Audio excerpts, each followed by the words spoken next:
There is no more important show than we will do this year than the one y'all are watching. There's no more important show to watch this year than the one we are about to do. One of the greatest players of all time in any sport contemplating retirement. Joy, my first thought is very simple. Woo! Losing will do this to you. And getting swept will do that to you. I was thinking about it like this. Distance determines drive. How far you are from something will dictate the drive you have to keep doing something. I got texted last night by a friend, wanted me to come to a concert. I looked at the map, looked at GPS, and said an hour, 6 minutes. I was like, no, distance determined my drive. Literally speaking, I'm not going.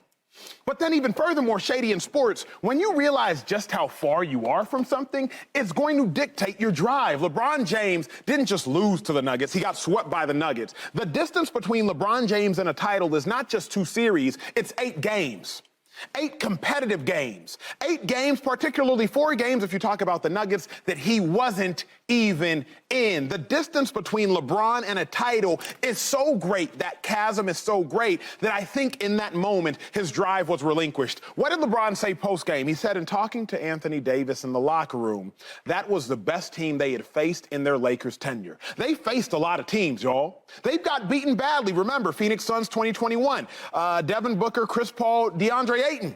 But they said that was the best team they've ever faced. The distance between LeBron and a title, I think he realized Shady was just so great that his drive, at least in that moment, was relinquished. But I also thought about it like this, and you've played with a lot of greats. Great players retire for one of 2 reasons. Either they've won it all, or they realize they're not close to winning it all. Dan Marino, he lost 62-7, never played again. Peyton Manning, he won the Super Bowl. He won it all. Didn't play again. But also realized he couldn't really play at a high level. Ray Lewis won it all. Didn't play again. Tom Brady was down 18-0 at halftime at the hands of Dak Prescott's best game ever. And he was like, you know what? Yeah, we're good here. What happened to Phil Jackson? To me, greatest basketball coach ever. He got swept by the Dallas Mavericks 2011. After winning 2 titles in the previous 3 years, didn't want to coach again.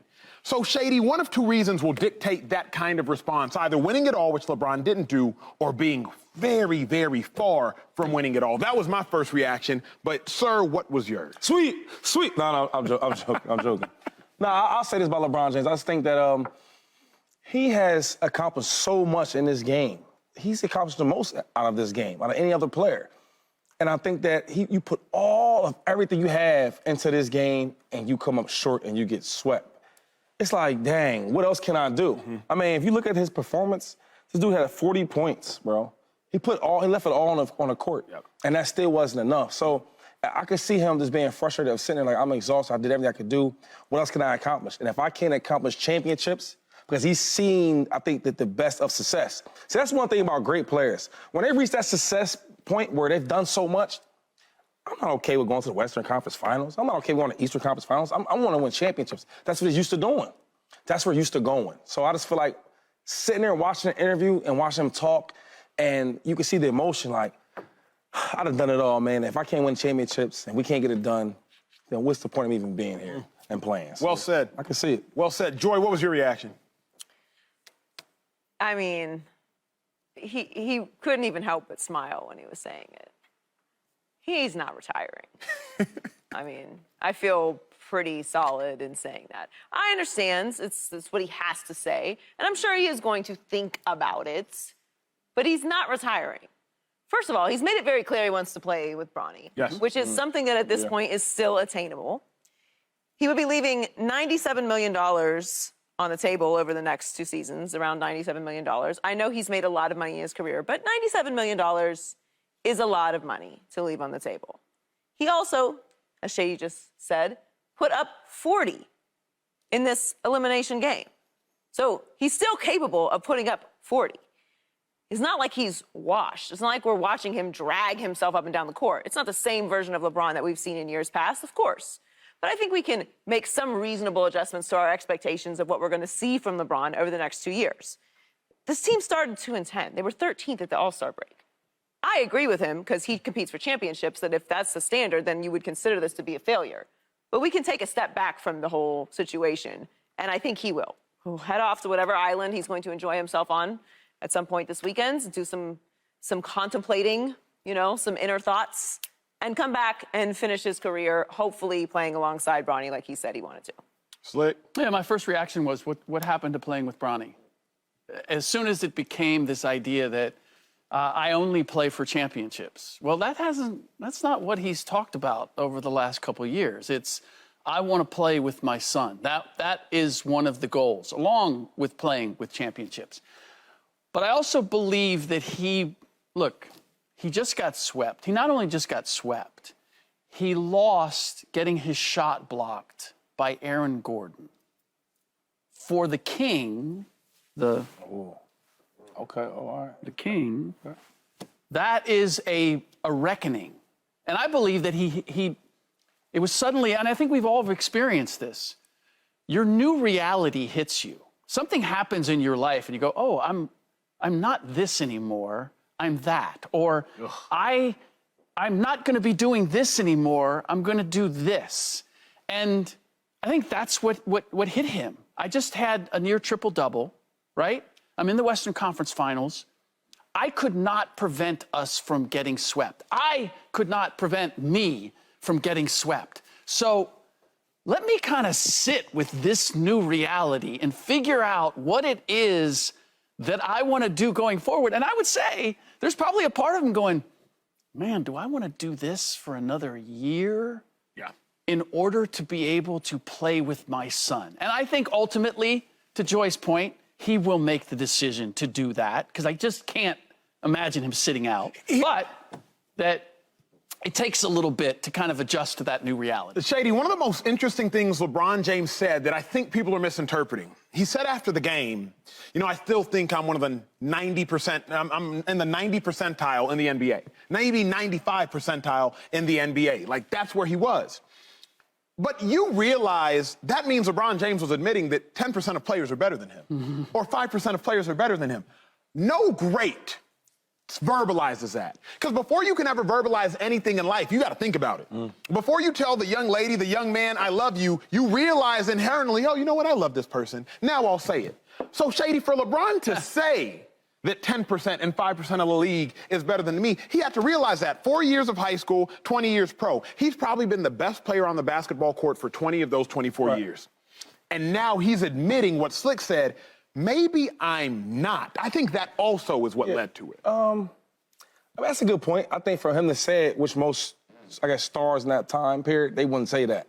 But he's being honest. I mean, LeBron is still a great player, but if you had, I could name you 5, 6 players that I would take right now before LeBron James. Another thing is this. I think sometimes as players, right, we're human, so the natural emotion comes out. So the game's over. We just got swept. Take a long shower. I'm like, then I go do the press conference. I've been there. And some things you might say this fresh off your emotion. I remember 2016, like, we lost the playoffs against the Saints. 2013. Is that 13? Yes, sir. Okay, 13. And that year I won the Russian champ, right? And I remember we lost, and I'm like, I'm frustrated, I'm upset, and I'm like, dang, like, what are we gonna do now? Like, we were a good team, great players, Deshaun Jackson, Vic, we had all this, what are we gonna do now? And it's like, the way I felt after that game compared to when I sat down maybe a week, 2 weeks later, on a vacation, with my family, recovering. Okay, next year we gotta get better. I gotta train harder. We gotta get, this better lineman, et cetera. So you feel like that after a game, but I do think that once he sits down and cools and get his collective thoughts, he'll feel probably different. But Joy, the emotion is real. I know you and Slick and really everybody for the most part on this show is under the assumption he'll play again. But LeBron James is incredibly calculated. I mean, so calculated that he will coast through Game 5 versus the Memphis Grizzlies knowing he'll come back and win Game 6. He's so calculated that he knows he wants to break the scoring title at home in front of his fans, surpassing Kareem. He's so calculated, he wouldn't have said this flippantly. So then, based upon what Shady's saying, this is a real potential emotion, correct? Or do you think it's just an emotion void of logic? Well, I think he's answering a question, and I think it's a fair answer also, and it also isn't really saying anything. He didn't say anything directly. He just said he's going to think about his future with basketball. That could mean a lot of different things. That could mean he's going to think about what they should do with the current team that he's on. Should they make some changes? Who should they bring back? Maybe he wants to play a little differently next year. Maybe he's thinking about, some different training methods. LeBron is very calculated, and he answered that question very specifically, as he should. I'm sure he is going through a lot of emotions. This is a rough way to lose. It's a rough way to go out. Yeah. You don't think about that. You're not thinking about how the season started. You're not thinking about where you were at the trade deadline when you're in the Western Conference Finals. All that's old news. Now, it might not be to us, but as a player, you're just focused on what's in front of you and what you've accomplished to that point. He doesn't want to get swept. And whether he is actually competing for championships or not, it's LeBron James. That's the standard, and he knows that. So I do think he is being emotional, but I also don't think he's really said anything. He's very, very smart. He knows what he's doing. He knows how to answer that question to stir a little up, and also not lock him down to any type of commitment. I firmly believe he wants to play with Bronny. And when you really take a step back and think about it, the opportunity to actually play with your son when you're LeBron James, that being on the table, for him to pass that up for one more year, essentially, of basketball in whatever version this Lakers team is, doesn't really seem like that much of a sacrifice when you take a step back, when you decompress and step away from the loss in the game and the season. Slick, let's dive into the nuance, because I was exactly where Joy was as soon as he said that quote. I was watching it, I think, on NBA TV. I was watching the post-game presser. LeBron James says, I'm contemplating whatever he says. I send it to the group chat, and I literally take a video on my phone. I send it to Shady, send it to Joy, send it to Slick. So I was where Joy was. But then later on, a reporter for another network asked LeBron point blank, wait a second, do you want to continue to play? LeBron says, as in next year? Reporter says, yeah, would you walk away? LeBron says, I got to think about it. So then he asks him more directly, like, would you retire? He says, I have to think about it.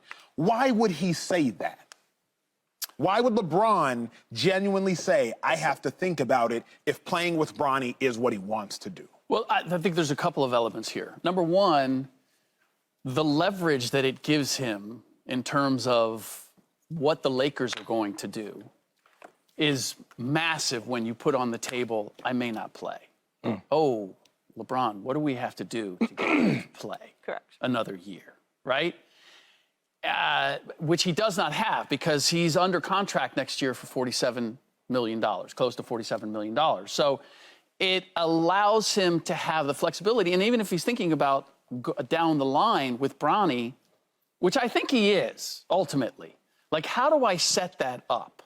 Now that Bronny's going to USC for a year, how do I set up a year from now? Where do I need to be? Now, whether if he terminated his contract with the Lakers and said, I'm going to sit out, the Lakers still retain his rights. So it's not like I'll forfeit the $47 million and then I can go wherever Bronny goes or whoever drafts him.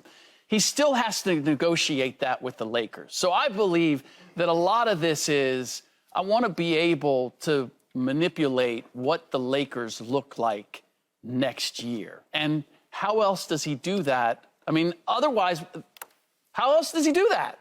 Unless the idea that he may not play next year is on the table. Subscribe here to get the latest from Speak, and go watch a few segments from our other shows on FS1.